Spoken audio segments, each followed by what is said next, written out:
আসসালামু আলাইকুম গাইজ, আবারও আসলাম একটি নতুন ভিডিও নিয়ে কিছু কথা বলার জন্য।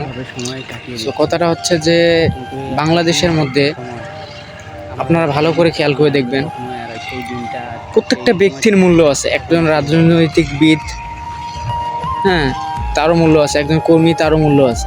কিন্তু বাংলাদেশের মধ্যে সবচাইতে যাদের মূল্যায়নটা সবচেয়ে বেশি হওয়ার কথা, অথচ তাদের মূল্যায়নটা এই বাংলাদেশের বুকে সবচেয়ে কম। এক কথা নাই বললেও চলে। আমি কাদের কথা বলতেছি আপনারা হয়তো অনুধাবনও করতে পারতেছেন। সো আমি সেই হতভাগা আমাদের প্রাইমারি স্কুলের টিচার এবং শিক্ষকবিন্দু যারা আছে, আমি তাদের কথা বলতেছি।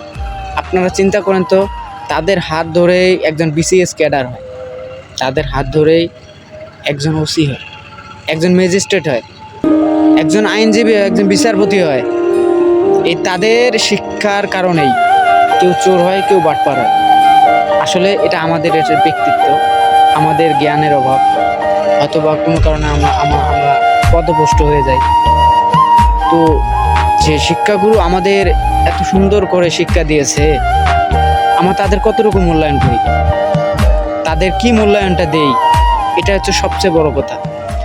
আর দ্বিতীয়ত কথা হচ্ছে, আমরা কেন তাদেরকে সম্মান দেব বা এত সম্মাননা দেব? আপনারা কখনো কি চিন্তা করেছেন, তারা নিজের সন্তানের চেয়েও তার শিক্ষার্থীকে যথেষ্ট পরিমাণে ভালোবাসে? এটা একজন শিক্ষক এটা ভালো বলতে পারবে। আমি তো শিক্ষক না, আমি বলতে পারবো না। কিন্তু আমার জানা মতে, যেটা আমার কাছে বাস্তব মনে হয়, যে একজন শিক্ষক তার নিজের সন্তানের চেয়েও তার শিক্ষার্থীবৃন্দকে সবচেয়ে বেশি ভালোবাসে।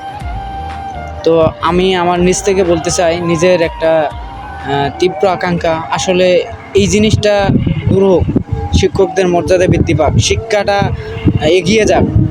কারণ শিক্ষা ব্যতীত জাতি কখনো এগিয়ে যেতে পারে না, এটা আপনি লিখিত করে নেন। যে জাতি যত শিক্ষিত, সে জাতি তত উন্নত। যদি আমরা শিক্ষকদের যদি মূল্যায়ন না করতে পারি, তাহলে আমাদের শিক্ষার কিভাবে উন্নত হবে, এটা কেমনে আশা করি?